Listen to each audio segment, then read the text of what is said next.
preço ideal, preço-chave, pode ser e provavelmente ele vai lateralizar por um determinado período de tempo nessa região ali, 40.000, 30.000, 40.000, 30.000, 50.000, 30.000, 40.000, fica nessa região e aí as altcoins tendem a performar um pouco melhor do que ele, né? Geralmente quando o Bitcoin lateraliza em alta, quando ele lateraliza nós temos altcoin season, temporada das altcoins, certo? Então, qualquer correção que tiver de 15% a 20% no mercado de criptomoedas nos próximos dias é compra, não é venda. Então, prestem bastante atenção. Como é que a gente sabe o que vai acontecer uma queda ou após a explosão dos ETFs, aí, do volume diário de ETFs que bateu o nível recorde e até superou os 2 bilhões de dólares no primeiro dia de depósito de fundos de ETF Spot? Nós temos a seguinte situação, pessoal.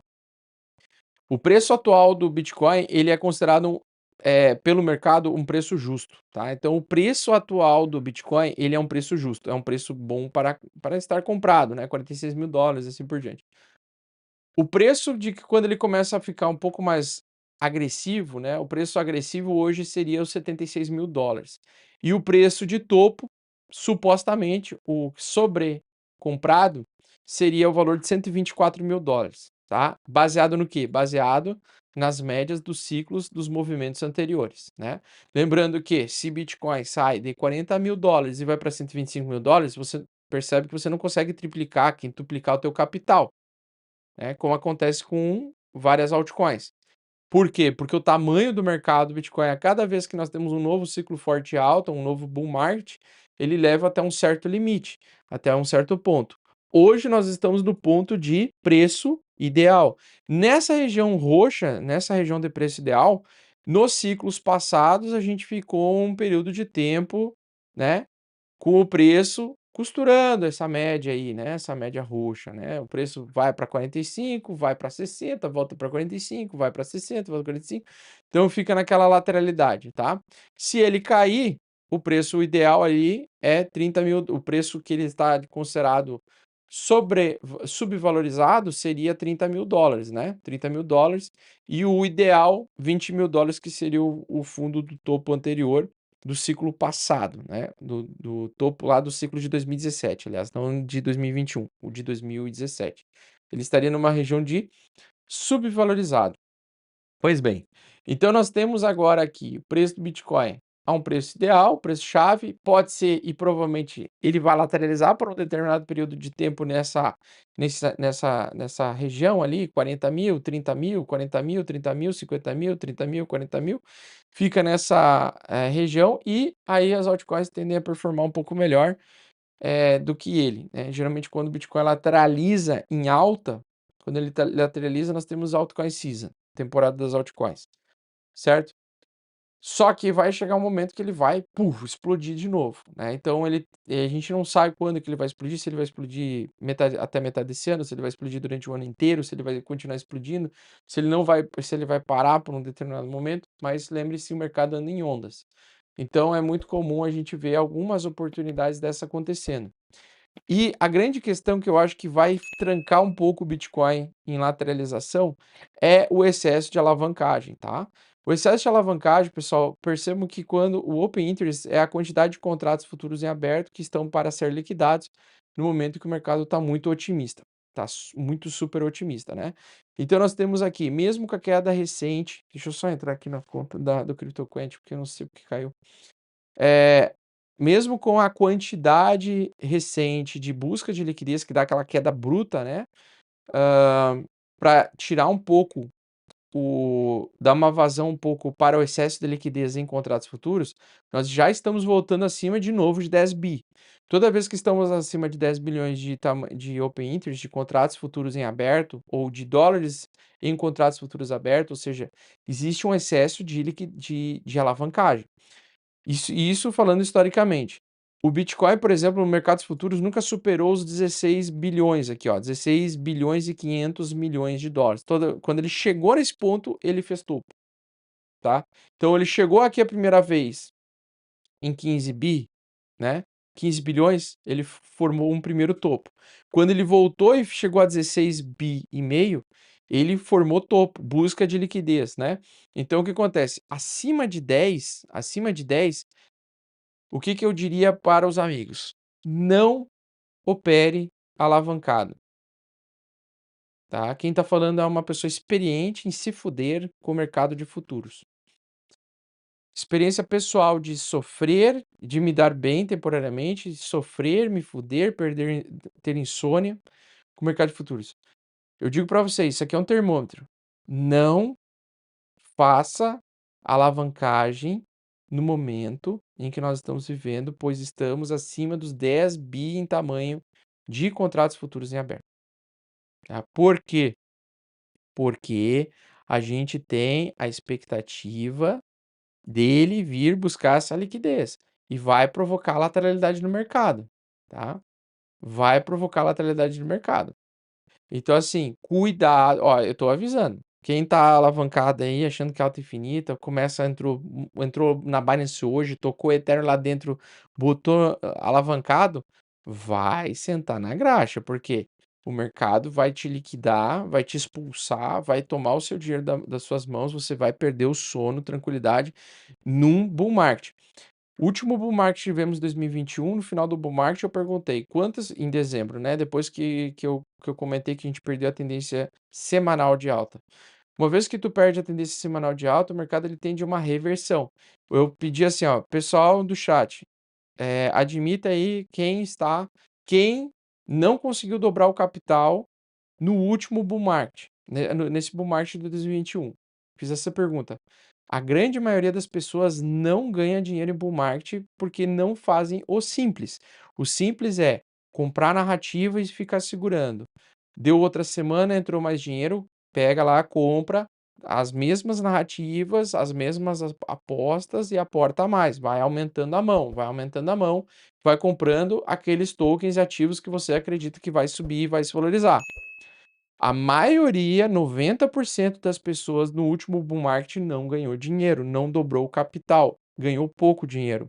Teve muita gente que ganhou pouco dinheiro, teve poucas pessoas que dobraram o capital e menos ainda quem enriqueceu. Por quê? Porque o cara fica sardinhando, o cara quer botar no mercado de futuros, fala assim: "Ah, a tendência está de alta", o Augusto fala que a tendência está de alta, basta eu ir então abrir um long.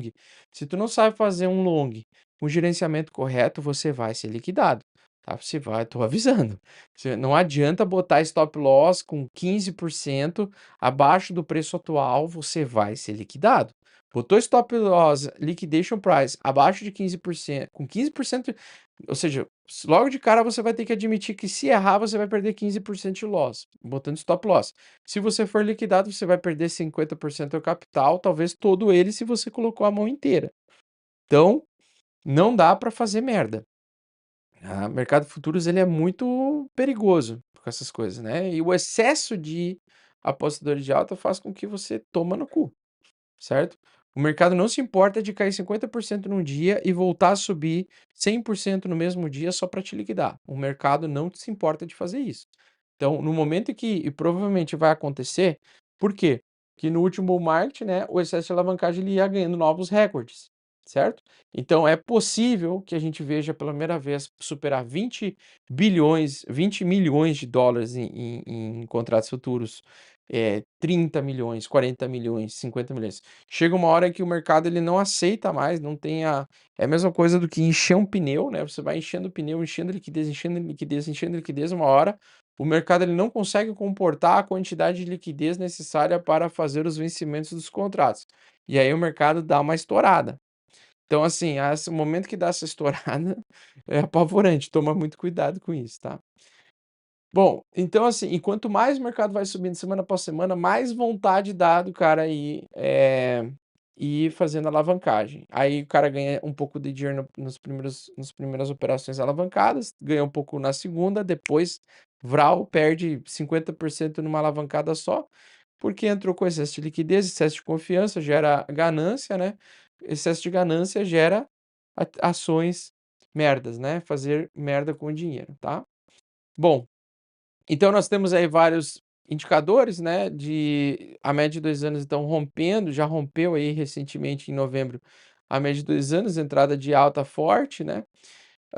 Nós temos aí praticamente 90% do supply quem está segurando o Bitcoin, 90%, 92% das pessoas que estão segurando o Bitcoin estão no lucro, certo?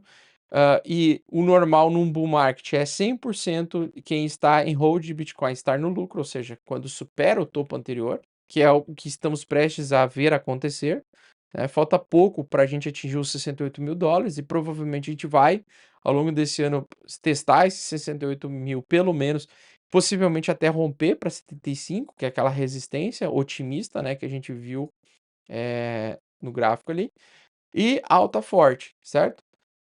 À medida que vai passando o tempo, mais pessoas vão se alavancando em alta, por isso que o risco de busca de liquidez é maior. Então, existe períodos longos de lateralidade onde existe um esmigalhamento das pessoas, e por isso quando o mercado começar a corrigir, é compra, não é venda, tá? Então, qualquer correção que tiver de 15% a 20% no mercado de criptomoedas nos próximos dias é compra, não é venda. Então, prestem bastante atenção.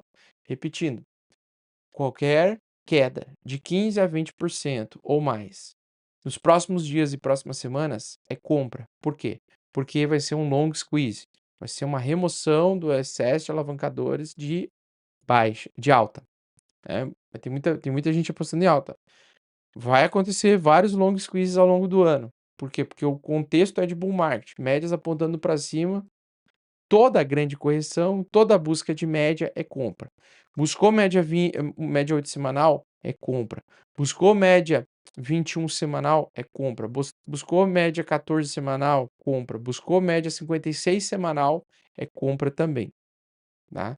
E isso é uma tendência de alta. Então, toda grande queda que surgir daqui para frente é compra. É aumentar a mão nos ativos, nas contextos que você está comprando, tá? Então você está comprando Ethereum, compra mais Ethereum. Caiu 15%, compra mais Ethereum. Caiu 15%, 20%, 30%, Bitcoin, compra. E a narrativa é Bitcoin, compra Bitcoin. Ah, Link, compra Link. Matic, Matic, compra Matic. E assim por diante. Certo?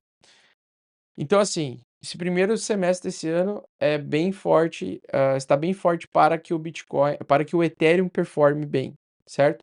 Então, fiquem atentos à exposição a Ethereum também, certo? No meu caso, eu troquei temporariamente todos os meus Bitcoins por Ethereum, certo? Todos os meus Bitcoins eu troquei por Ethereum. Eu fiz agora de manhã cedo, antes de eu abrir a live. Troquei por Ethereum, por quê? Porque como eu já vivi outros bull markets, eu já percebi que este é um bom momento para provavelmente ganhar mais dinheiro especulando em Ethereum, com a valorização do tamanho do mercado Ethereum, porque vai acontecer o giro financeiro e mais a possibilidade da aprovação do ETF de Ethereum e o preço começa a subir antes da aprovação, por quê? Porque as pessoas começam a especular o futuro, não o presente, né? Então o pessoal começa a especular o que vai acontecer no futuro. Acontecendo no futuro, vocês vão ver ecossistema subindo para um caralho. Injective, Celestia, Pendle, são criptomoedas que tendem a subir muito bem e performar muito bem no contexto do Ethereum. Vão ter outros ecossistemas na Solana que vão se valorizar muito bem também. Então fica ligado, entra lá, DeFi Llama, né?